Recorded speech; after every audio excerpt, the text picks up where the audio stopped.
魚座の皆さん、こんばんは。アストロカウンセラーのターラです。いつも動画のご視聴ありがとうございます。そして2023年もどうぞよろしくお願いいたします。では早速、今回は2023年度星のハイライト、大まかな流れと主に1月から3月までの流れを解説させていただきます。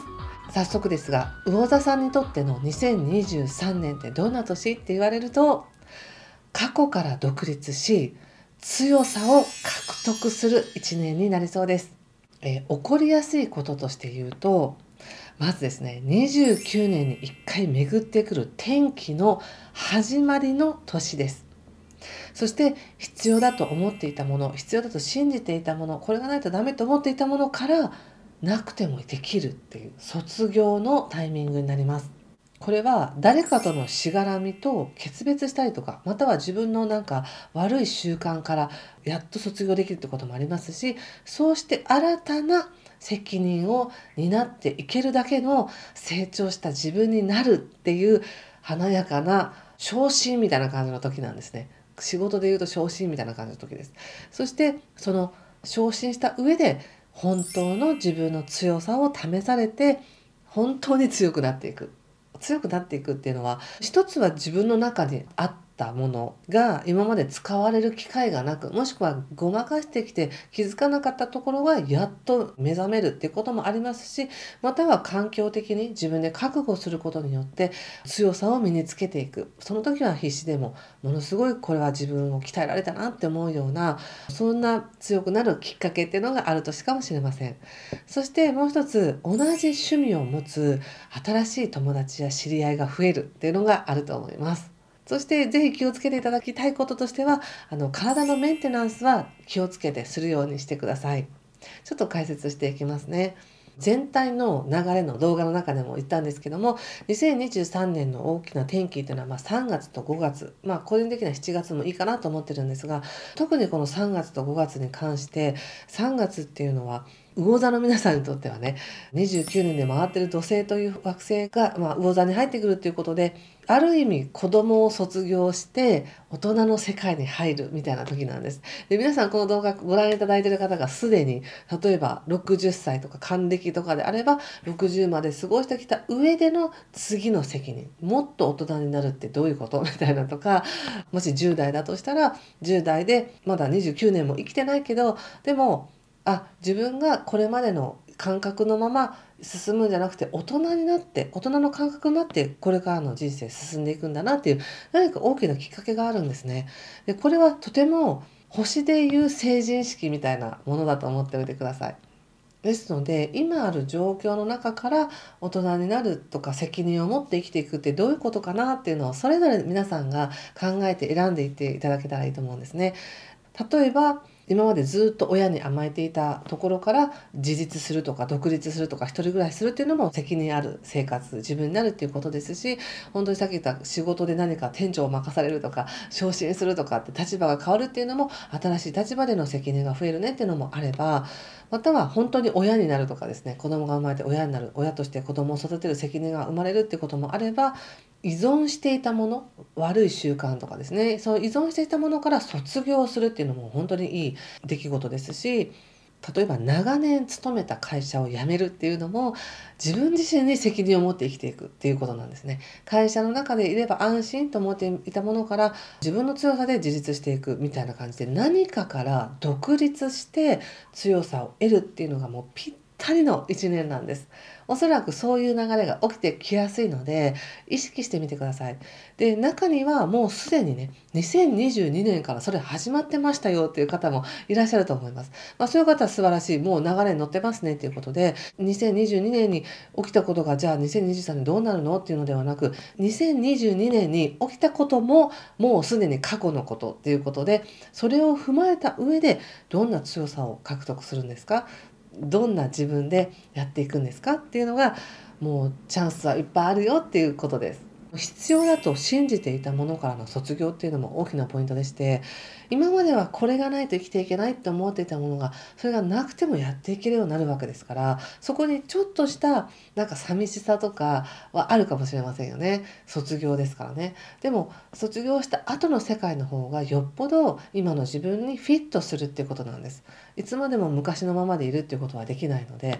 懐かしむ思いとかはあっていいんですよ、全然ね。だけどこれからの生活やこれからの人生によりフィットした自分になるためには、何かをもう手放して大丈夫なんだ、そしてやっていける自分なんだっていうことを信じてみてください。そうすると人生はものすごく豊かになってきます。実は手放して寂しいとかじゃなくて、新しい可能性が見えて、あ、やっていけるみたいな、もう自由だとか、そういう感覚になってくるんですね。ですからなんか土星という惑星が制限とか忍耐とか試練とかって言われてるから、それがやってくるってなんか嫌だなって思う方もいらっしゃると思うんですけど、決してその試練がやってくるとか忍耐がやってくるっていうのは一時的にそう感じるだけであって、それを超えた後の自由さとかやっていけるっていうその感覚っていうのはもう本当に変え難い、何にも変え難い自分の宝になるんですね。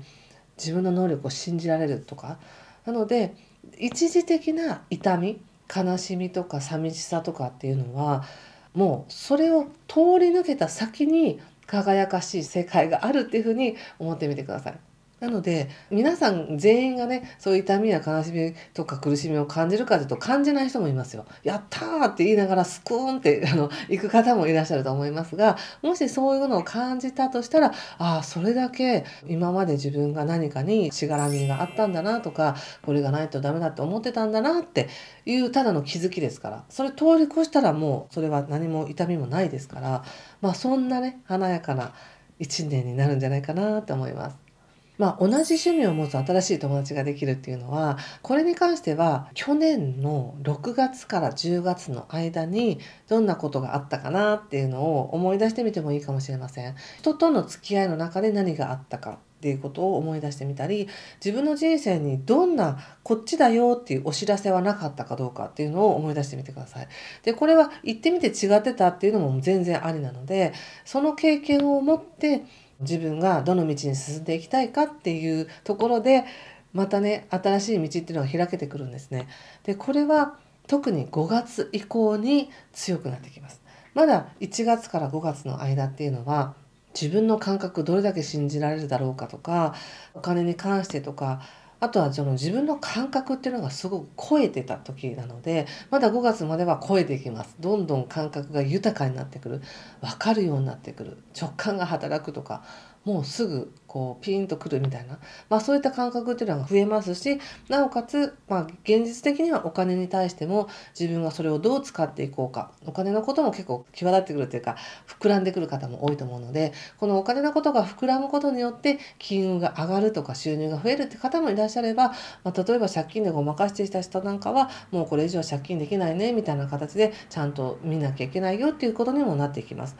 ただ金運は全体的には実はいいんですね。でその感覚で超えた感覚の中で、次5月からどうしますかっていうと、流れがちょっと早くなるので、ここから同じ趣味を持つ人とか知り合いとか情報とか、そういうのがこう出てきます。ネットワークがつながり出すみたいな感じですね。ですので動きとしては前半はそんなに華やかな動きではないかもしれません。ただ3月ぐらいからみたいな、これってどういうこととか、どっちに行くのみたいなことを感じ始め、そして5月ぐらいから流れが速くなるみたいな感じです。ですから3月から6月、ちょっと5月6月はかぶってるんですけども、3月から6月ぐらいのが一番なんかこう気づきが多い時だと思っておいてください。そしてもう一つちょっとね注意してほしいこととして、やはり魚座の皆さんは今年は体のメンテナンスをしっかりしてほしいんですね。でこれは大きな転機であればあるほど、それをこなすための体力とか気力、体っていうのはしっかりと整えないと、もうそんなボロボロのズタボロの状態では新しい役目を果たせませんよみたいな感じになるので、こうごまかしていたこととか体を犠牲にしていたことっていうのはやめましょうっていうことになります。これも一つのしがらみとか自分の悪い習慣を手放していくっていうことの一つなんですけどね。ですからぜひみんながみんな何か悪くなってわけじゃないんですよ。ただ2022 2023年は体をケアするのに最もふさわしい時です。ケアすることによってあらゆるストレスに対応できるようになります。ストレスはちょっとね強く感じやすいかもしれませんが、でもそれだけのストレスの中で過去から独立して独立する覚悟ができるわけですね。そのストレスがあるからこそ。そして強さを獲得していくっていうことになります。ですので逆説になりますけど、何か強い感情とかしんどいなとかって思う経験をできた人ほどその先が明るいっていう感じだと思いますね。でこれそんなに長く続かないですか、その辛さっていうのはね。先ほど言ったような何かこうしがらみとか悪い習慣をなくしていくのはいいだよ、いい時ですよとか、体のメンテナンスしっかりしてねっていうこととか、あともう一つやっぱり仕事に関してはそのプレッシャーとか体力とかをちゃんとこなせた人にとってはぐんと上がるんですね。仕事はめちゃくちゃいいっていう時になります。ただものすごく仕事運がいいからこそ、それだけのプレッシャーに耐えられるんですかとか、それだけの責任を担えるんですかっていうのは試されます。そこは選んでいってくださいね。何かが仕事で独立するっていうのもとってもいい時です。それともう一つですね、全体の動画の中で言った冥王星というね見えない星がまた3月から6月は一瞬ちょっと星座が変わるということで、この流れに関しては魚座の皆さんはちょっと感じにくいと思います。でこれは現実的には現実世界では特に何も変わらないっていう感じなんですが、私の中で感じてることっていうのはちょっと夢物語みたいに聞こえるかもしれないんですが、この3月から6月って本当に見えない宇宙の恩恵っていうか、先祖の力とか自分の魂の記憶とか DNA に刻み込まれた力とか才能とか、そういったものが光り出すみたいな感じの時なんですよ。ちょっとこれは夢見がちな例えになってしまうんですけども、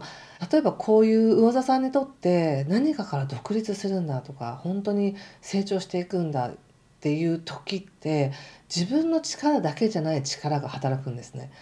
先祖の力とか宇宙の力とか見えないなんかパワーとか、そういったものが自分の背景でちゃんと守ってくれてるよみたいな、ちょっとバックネットでちゃんと守ってくれてるよみたいな時なんです。これは、感じる人は感じるんじゃないでしょうか。そういう